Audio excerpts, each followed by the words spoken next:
I want you to think about something. In the time of the Prophet, peace be upon him, the Quran is revealed. And what we know is that God says everywhere there's misal, everything is given. He also says everything is given according to its time and place, essentially. And therefore, what he gives and what he reveals, as I've explained to you in conversations about the Quran, for example, I've explained to you that it's very clear from the Quran that he doesn't like slavery, even though slavery is still permitted at that time. We know that because if you have sinned a great deal or something, if you free a slave, it's like you had given a huge amount of gold away or something. You see what I mean?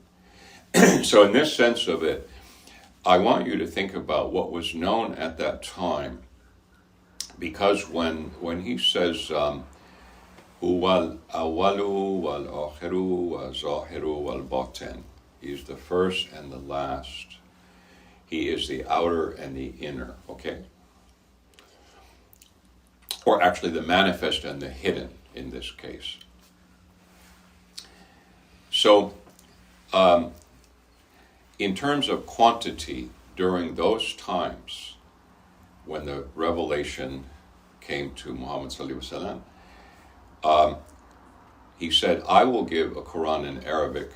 I will give a Quran that is suitable for your people. It is a continuation of the other books, and it is the last of the revelations. The fact that it's the last of the revelations doesn't mean that it is solid. It means it's vast, actually. It's vast. It has a lot of very interesting information in it. So when he says, when God says, samawati wal ard, the heavens and the earth, does he say that a lot in the Quran? Lahul samawati wal ard. So many ways, huh? Imagine at that time what samawat meant. What was the extent of it? So if we look at the Quran, we can see the extent of it meant either the sky that we see, or we find out there are tara'ek, there are planets moving around, you see. So there's a sense of how big that is, okay? Roughly speaking. It is of a certain, it permeates the mind of the human being, and the human being sets up a relationship with what is around us. So when we look around, we say, the world, like if you were living on a desert island, your sense of the world would be very small. But if you travel around the world, your sense would be different, agreed? So there's a case of proportion. However, if we say, Lahul samawati wal ard, remember that the ard part of it, the earth part of it, it actually, our knowledge of it, in the time of the knowledge, in the time of Muhammad sallallahu alaihi wasallam, it was very broad. They actually had so many people coming from everywhere. They're not just coming, they knew about Ethiopia. I think you guys know all of this stuff. They knew people coming from China. They knew people. So they didn't know about the New World, but they knew about most of the world. And so relatively speaking, consider what they knew at this time. Now, if we say that's the Zahir, now the Batin with the Sufi, let's say, compared to the religious scholar, the Batin is much vaster, agreed? Is very, very vast. But isn't it true that most people we know that they don't experience that? We know because we ask them, or because they tell us, or because it becomes clear that even arguably you could say this culture of ours here has very little investment in the infinite. They are interested in trinkets and whatever, possession, power, etc. But these have nothing to do with the potential vastness that is being spoken about in the Quran and in the Sufi way. Not just Sufi way, but I mean, we are here discussing it from the Sufi point of view. So, I think you'll agree in those verses there's a relationship between Samawati and Art. There's a relationship between the heavens and the earth. In terms of the individual's experience of what is hidden as a Sufi or Arif or whatever, as they move forward, they actually are able to experience, according to the Hadith and to Quran, they're able to experience God's vastness, okay? So he says, my heaven and my earth do not comprehend me, but the heart of my servant, the faithful, comprehends me, grasps me, experiences me. So I think you'll agree that in that statement, even in the time, or maybe especially in the time of Muhammad sallallahu alaihi wasallam, there are people who are very, very full of spiritual experience that extends in the domains of the batin. In the zahir, they know what they see, they know what they have heard, and so there's this verse in Quran where God says to Muhammad sallallahu alaihi wasallam, he says, "Qul la aqulu lakum indi khaza'inullahi la a'lamu al-ghayba la aqulu lakum inni malak in atabi'u ila ma yuha ilayya." You guys know this verse? Yeah? It's a very beautiful verse, because think of it. Qul, God says, say. Qul la aqulu lakum. Say, I don't say. You see, it's a very, very interesting verse in Quran. Say to them, meaning, O Muhammad, say to the people, say to them, I don't say to you that I have understanding or possession of the secrets of God. You see, Hazanullahi.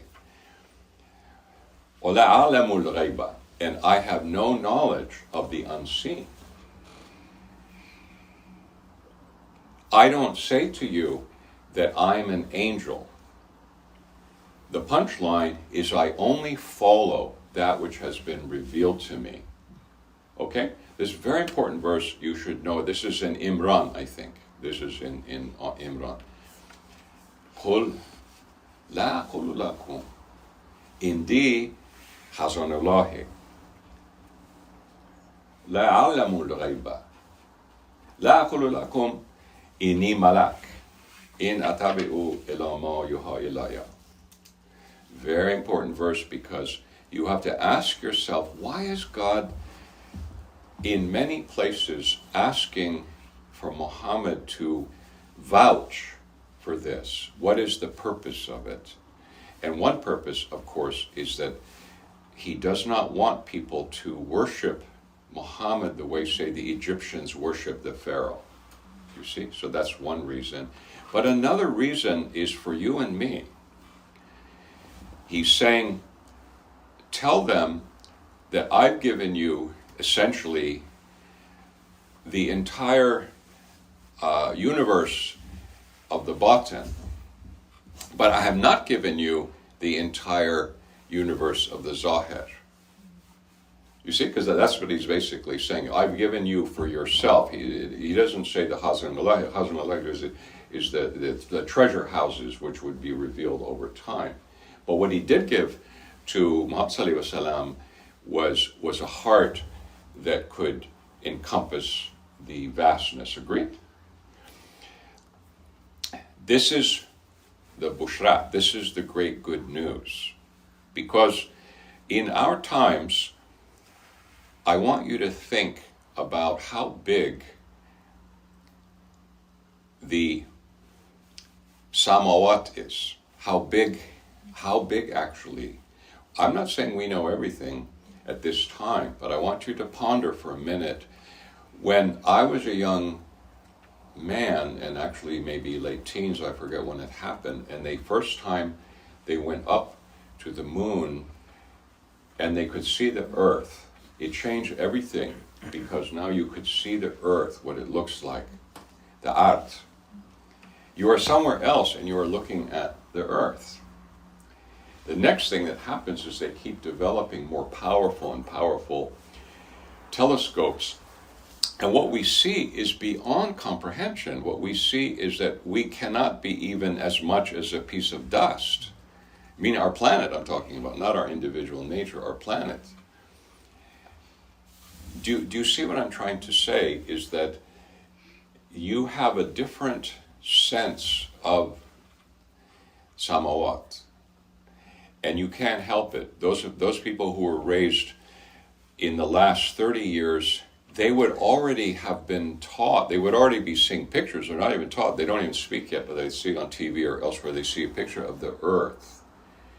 And they relate to it, meaning it's part of their consciousness. Just as in the past, the consciousness of those people was very limited, their consciousness is still limited, but it's broader, agreed? They have no spiritual knowledge necessarily. I'm talking about the knowledge of samawat based on what we see.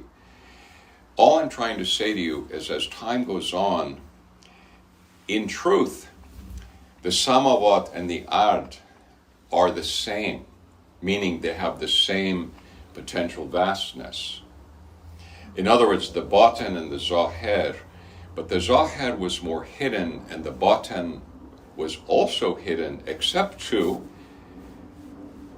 Muhammad sallallahu alaihi wasallam and the other people receiving the vastness. Because whoever experiences the vastness, however far they look inside of themselves, they will not see the end. See, that's another quality. They cannot see any ending to it. I'm saying, when I say see, I don't mean with the eyes, I mean with the basira. They see it has no limitation whatsoever.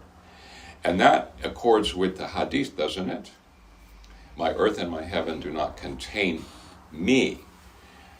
Me is him, right? Is God. Does he have any limitation? He has no limitation. So that's why it's not a surprise if you look inside, you see no limitation to the expansiveness in your heart. However, when people look outside and they see the cosmos, does that not elicit a certain emotion called awe?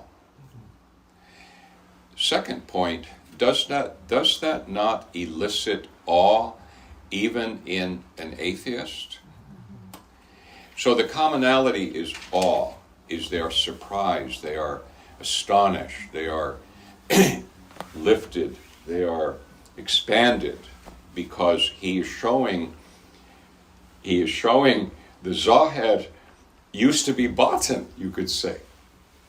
You follow me? So now you're seeing out into the cosmos and you say, of course they must be related. Of course they must be on the same standing, because it cannot be otherwise, since he is the zahir and the batin, you see. They're equally infinite, and we wouldn't have known that to the extent that we do. See, I'm not saying at all that we found it clearly. I'm saying we have not found the extent of it. I'm saying that by comparison, we now know, now we can say, now listen, we're in this little room here that is, it's this little tiny micro pinpoint on a piece of dust that is floating around among billions of pieces of dust. Do you see how beautiful that is? So that you say, how can this be? It can only be that His Majesty is manifesting everywhere. And today, therefore, we have more possibility to share that all. We don't have to say to a person, listen to me, do what I say. No, we just say, oh yeah, isn't it astonishing? Look at, we don't need to use mystical language. We can just say, aren't you astonished by the sky? Aren't you astonished by these images that we get from beyond? Aren't you astonished? You see? So in other words, there's an expansion, which is also, now the Bhaten expansion in the human being, however, is a different thing, because this human being, each one of us, is limited by this body. This body is very temporary. The nafs is restricted. So this Zaher is not very big, is it?